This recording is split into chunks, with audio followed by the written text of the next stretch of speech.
আমাদের দাবিটা মেনে নেন। আমি সাংবাদিক ভাইদের দৃষ্টি আকর্ষণ করে বলছি, আপনারা একটু আমাদের জন্য বলেন, আপনারা যেভাবে প্রকাশ করবেন দৃষ্টি সেভাবে যাবে সরকারের। তাই আপনাদেরকে অনুরোধ করছি, আপনারা আমাদের জন্য আমাদের মনের আকুতি আমরা যে কথাটা বলতে পারিনি সেটাও আপনারা বুঝে নেন। আসসালামু আলাইকুম ভাই। কাদের বলছিলাম ভাই? ভাই কি কোন দুঃখের কথা ভাই, পোলাপান মনে হয় আপনারা কিছু ভুল টুল বুঝেছে নাকি আমি জানি না। ওই যে কালকে আমাদের যে আনসারদের যে দাবি দাবা নিয়ে গেছিল সচিবালয়, আচ্ছা ওই বিষয়টাকে আমি একটু খুলে বলবো আপনার কাছে। বিষয়টা বলো, আমি তো আর জানি না কিছু এই বিষয়ে। আচ্ছা আমি একটু বলি।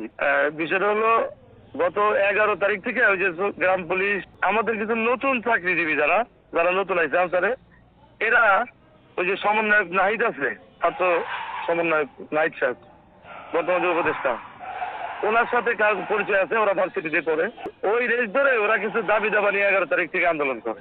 কিছু বেয়ারা লোক আছে, তারা বিষয়গুলিকে না মাইনে অবরুদ্ধ করে রাখছে ওদের। তখন ডিজি স্যারকে, আমার মহাপরিচালক স্যারকে এবং উপদেষ্টাদের অবরুদ্ধ করে রাখছে।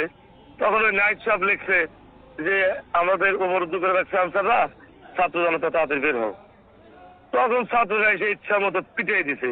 এই পিটানিতে ভাই আমি 100% খুশি। যে নেতৃত্ব দিচ্ছে সে কি আওয়ামী স্বেচ্ছাসেবক লীগের সভাপতি, একটা ইউনিয়ন শাখা। হ্যাঁ, এই যৌক্তিক আন্দোলন হইলে, যে কোনো দলের যে কোনো সংগঠনের যৌক্তিক আন্দোলন হলে সেটা সচিবালয় ঘেরাও করার তো প্রয়োজন নেই। সেই সরকারের কাছে স্মারকলিপি দিলে তারা নেতৃস্থানীয় যারা, তারা যদি তারা স্মারকলিপি দিলে সরকার ব্যবস্থা নেবে। কিন্তু এখন তো দেখছি এই আনসারের মধ্যে ঘাপটি মেরে থাকা কিছু আওয়ামী লীগের প্রেতাত্মা এবং ডাইরেক্ট এরা নেতৃত্ব দিয়ে আজকে এই সরকারকে বেকায়দায় ফেলার জন্য আজকে তারা এই সচিবালয় ঘেরাও করছে এবং এই দেশে এটা অস্থিতিশীল পরিস্থিতি সৃষ্টি করার জন্য আওয়ামী লীগ আজকে মাঠে নেমেছে। আওয়ামী লীগের আর একটি প্রেতাত্মা দল আমি মনে করি। আনসার এটা মোটে উচিত হয়নি এবং বিএনপি এর তীব্রভাবে সমালোচনা করছে। আমরা ওই আনসার বাহিনীর আমরা উপযুক্ত আইনগতভাবে এই সরকারের কাছে আমরা শাস্তি দাবি করছি। আমাদের জানা মতে সে আওয়ামী লীগ তেওতা ইউনিয়ন স্বেচ্ছাসেবক লীগের সাধারণ সম্পাদক। আমি মনে করি দেশের এই ক্রান্তি লগ্নে, দেশ স্বৈরাচার পতনের পরে দেশ এখনও স্থিতিশীল হয় নাই।